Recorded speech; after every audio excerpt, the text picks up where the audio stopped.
کہ قابیل کی شادی حابیل کی بہن سے ہو اور حابیل کی شادی قابیل کی بہن سے ہو، لیکن ہوا یہ کہ حابیل کی بہن خوبصورتی میں قابیل کی بہن سے کم تھی، اس لیے قابیل نے حابیل کی بہن سے شادی کرنے سے انکار کر دیا اور اپنی جڑواں بہن سے شادی کی خواہش ظاہر کی، لیکن ایسا کرنا آدم علیہ السلام کی شریعت میں حرام تھا۔ آپ نبی بھی تھے اور رسول بھی۔ رسول اور نبی میں فرق یہ ہے کہ رسول پر شریعت اور احکام نازل ہوتے ہیں، لیکن نبی پر شریعت نازل نہیں ہوتی، البتہ اس کی طرف وحی نازل ہوتی ہے اور معجزات عطا کیے جاتے ہیں، جبکہ شریعت صرف رسولوں ہی پر نازل کی جاتی ہے۔ آدم علیہ السلام بھی چونکہ رسول تھے، اس لیے ان کی شریعت میں یہ قانون تھا کہ کوئی شخص اپنے ساتھ جڑواں پیدا ہونے والی بہن کے ساتھ شادی نہیں کر سکتا۔ قابیل اس شرعی حکم کی وجہ سے غضبناک ہو گیا، اس نے تعجب کا اظہار کرتے ہوئے اس قانون کو ماننے سے انکار کر دیا۔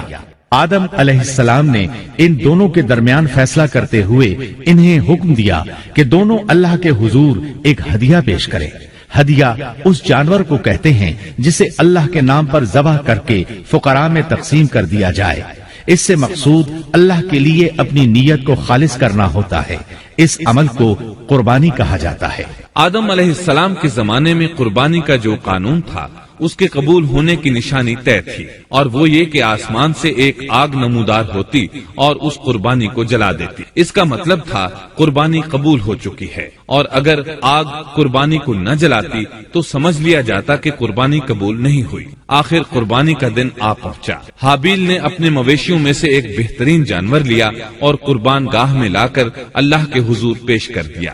دوسری طرف قابیل نے اپنی کھیتی کے غلے میں سے ردی قسم کا غلہ قربانی کے لیے پیش کیا۔ دوسرے دن دونوں قربان گاہ پہنچے تو انہوں نے دیکھا کہ حابیل کی قربانی قبول ہو چکی ہے، جبکہ قابیل کی قربانی کو آگ نے چھوا تک نہیں تھا۔ یہ دیکھ کر قابیل حابیل پر غضبناک ہوا۔ شیطان نے بھی اسے وسوسے میں مبتلا کیا کہ اپنے بھائی کو قتل کر دے۔ اس نے اپنے بھائی حابیل کو جان سے مار ڈالنے کا پختہ ارادہ کر لیا۔ اس وقت تک روئے زمین پر کوئی انسان قتل نہیں ہوا تھا۔ انسانی تاریخ میں یہ پہلا قتل ہے جس کا ارتکاب قابیل نے کیا۔ وہ اپنے بھائی حابیل کے پاس گیا اور اس سے بولا، میں تجھے قتل کر دوں گا۔ جواب میں حابیل نے کہا، اگر تو مجھے قتل کرنے کی کوشش کرے گا تو میں اپنے دفاع میں ہاتھ نہیں اٹھاؤں گا، اس لیے کہ میں چاہتا ہوں تو اپنے دیگر گناہوں کے ساتھ میرے قتل کا گناہ بھی اٹھا لے، تیرے گناہ زیادہ ہو جائیں۔ چنانچہ ایک تاریک رات میں حابیل سویا ہوا تھا کہ قابیل ایک بڑا سا پتھر اٹھا کر اس کے پاس آیا۔ اس نے وہ پتھر اپنے بھائی کے سر پر دے مارا۔ اس طرح اس نے حابیل کو قتل کر دیا۔ روئے زمین پر قتل کی